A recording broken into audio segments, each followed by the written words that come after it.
दोस्तों नमस्कार, मैं हूं आर्किटेक्ट अशोक गोयल।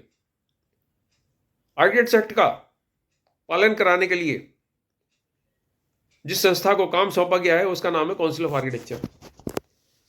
मैं कई बार ये बात कह चुका हूं कि काउंसिल ऑफ आर्किटेक्चर में जो सारा कामकाज देख रहे हैं वो चुने हुए प्रतिनिधि नहीं देख रहे, ये बाबू लोग देख रहे हैं। अरे बाबू लोग इतने विचित्र हैं कि इनको ना तो कोई नियम कायदे मालूम है, न किसी कायदे कानूनों का पालन करते हैं। मैं बात विस्तार से समझाता हूं। हमारे एक आर्किटेक्ट मित्र ने काउंसिल ऑफ आर्किटेक्चर में किसी मामले पर शिकायत भेजी थी। उसके बाद उन्होंने वहां आरटीआई लगाई। आरटीआई में कुछ पॉइंट्स पे उन्होंने जानकारी प्राप्त करनी चाहिए। एक पॉइंट पे उन्होंने ये लिखा था कि मेरी शिकायत पर कहीं से अगर कोई लीगल एडवाइस ली गई है तो उसकी मुझे जानकारी दी जाए। और उसके जवाब में जो काउंसिल ऑफ आर्किटेक्चर ने उत्तर दिया वो कितना विचित्र है, मैं आपको पढ़कर सुनाता हूं। The disclosure of the information sought by you is exempted under section 8E and G of the RTI Act, i.e. information available in fiduciary relationship and information disclosure of which would endanger, note कीजिएगा, would endanger the life or physical safety of the person or identify the source of information or assistance given in confidence for law enforcement। इस बात का अर्थ यह निकलता है कि ये जानकारी अगर दे दी गई तो उस व्यक्ति की जान को खतरा हो सकता है जिसने आपकी शिकायत पर लीगल ओपिनियन दिया है। अब सोचिए, आप लीगल ओपिनियन कौन देगा? कोई लीगल एक्सपर्ट देगा, कोई वकील देगा। अगर कोई वकील किसी लीगल मामले पर लीगल ओपिनियन देता है और उस लीगल ओपिनियन को सार्वजनिक किया जाता है एक पब्लिक अथॉरिटी द्वारा, तो क्या उस लीगल कंसल्टेंट की जान को खतरा हो सकता है? और उसकी जान को खतरा किससे होगा? इस जवाब का लबोलुआब यह निकलता है कि आरटीआई एक्टिविस्ट से या आरटीआई एप्लीकेंट से उसकी जान को खतरा हो सकता है।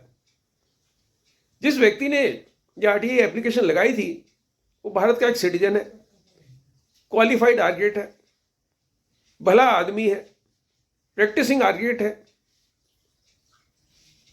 और मजेदार बात यह है कि इंडियन इंस्टीट्यूट ऑफ आर्किटेक्ट और काउंसिल ऑफ आर्किटेक्चर से भी उसका संबंध है। ऐसे व्यक्ति को काउंसिल ऑफ आर्किटेक्चर के बाबू लोग जवाब देते हैं कि किसी की लाइफ को एंडेंजर हो सकता है अगर ये जानकारी उसको उपलब्ध करा दी गई कि इस शिकायत पर लीगल ओपिनियन क्या लिया गया, किससे लिया गया, और लीगल ओपिनियन हम आपको नहीं बता सकते। आगे सुनिए, ये कहते हैं no public interest has been disclosed in your RTI application। बड़े विचित्र लोग हैं, इन्होंने आरटीआई एक्ट नहीं पढ़ा। आरटीआई एक्ट कहता है कि कोई भी देश का सिटीजन, कोई भी नागरिक किसी भी सरकारी फाइल का किसी भी डॉक्यूमेंट की 6 प्रति प्राप्त कर सकता है, ₹2 प्रति पेज के हिसाब से। उस फोटोस्टेट कॉपी या 6 प्रति को प्राप्त करने के लिए उसको कोई कारण बताने की जरूरत नहीं है। उसको यह बताने की जरूरत नहीं है कि वो इस कागज का क्या करेगा। और काउंसिल ऑफ आर्किटेक्चर का पीआईओ लिख के देता है कि आरटीआई एप्लीकेशन में आपने